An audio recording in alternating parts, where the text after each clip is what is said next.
जी PM बनेंगे। ये आप लोग सामना भी कर देते हो, आप लोग छुप भी जाते हो, आप लोग जो भी चाहो पेपरों में लिख देते हो, आप लोग ही कहानियां बनाते हो, आप लोग ही मुखड़े बनाते हो, कभी सहिष्णु बना देते हो, कभी आप लोग सांप्रदायिक वर्ड निकाल देते हो, कॉइन करते हो। सो मैं समझता हूं कि देश की जनता को नरेंद्र मोदी से ज्यादा कोई अच्छा प्राइम मिनिस्टर नहीं मिल सकता।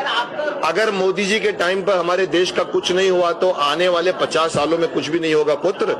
कोई लीडर नहीं है। आप देखिए कौन सामने बैठा हुआ जो इस तरह की बात सोच सकता है कि टॉयलेट बनाया जाए। सोचा किसी ने आज तक कि स्कूल के बच्चों को टॉयलेट नहीं होता? सिर्फ आप खड़े हो जाते हो आप लाल किले पर, अगली बार पाकिस्तान ने हम पर हमला किया तो हम उसका मुंह तोड़ जवाब देंगे, यही कहते आ रहे हो आप 50 सालों से। एक शख्स आया है जिसने एक राह दिखाई है। अब राह में रोड़े बहुत होते हैं, ये किलबिश के बाशिंदे भी होते हैं, शकुनी के भांजे भी होते हैं, तो प्रोग्रेस कितनी हुई उसमें मत आंकिए। सोचिए कि सामने कोई लीडर बैठा है जो मोदी जी की तरह सोच सकता है, माफ करना कोई नहीं है। इसलिए वोट कैसे बटेगा मुझे नहीं मालूम। ये बेशर्मी की तरह से ये सारी पार्टियां एक तरह जुड़ गई हैं। पिछले दिन मैंने किसी चैनल पे कह दिया कि बेशर्मी से जुड़े हैं, तो कांग्रेस वाले खड़े हो गए, सर आपको कैसा हक पड़ता है कि आप हमें बेशर्म कहे। मैंने कहा मैं सर्टिफिकेट दे रहा हूं, आपको लेना तो मत लीजिए।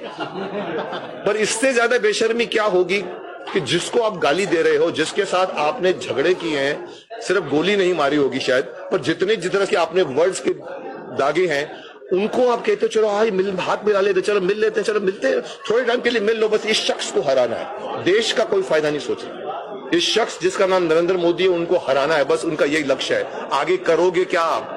उनकी कुर्सी को हटा के बैठ जाओगे, फिर देश 50 साल तक आपको देखेगा क्या कर रहा है बताओ, आपको पता नहीं होगा। माफ कर। लेकिन जी सर देखिए देश को चलाना बहुत मुश्किल है। ये भारत देश है, ये इतना आसान नहीं है। 4 साल दिए आपने, दूसरी पार्टी को 50 साल दिए आपने। पेट्रोल के पाइप उस जमाने भी ज्यादा थे। आज अगर मैं कह रहा हूं कि मैं ये कर दूंगा, अगर मेरे बीच में अगर किलबिश के बाशिंदे आ जाते हैं, अगर शकुनी के भांजे आते, तो मेरी स्पीड ऐसे फिर ऐसे होगी। तो ये पेट्रोल की वजह से सरकार मत चूज कीजिए। आपका 50 पैसा कम हुआ तो मैं आपको दूंगा, आपने 1 पैसा कम किया तो वोट नहीं दूंगा। This is not apply your mind. सोचिए, बहुत कुछ मैं समझता हूं लोगों ने नुकसान, बहुत कुछ तकलीफें नोटबंदी में भी उनको हुआ है, बहुत कुछ उन लोगों को जीएसटी में भी हुआ होगा, बट कहीं ना कहीं कड़वी दवाई खानी पड़ती है। उसके बाद में शायद मैं समझता हूं बीमारी हटेगी। देर हुई होगी शायद, कहीं ना कहीं देर हुई होगी, बट कारण बहुत है।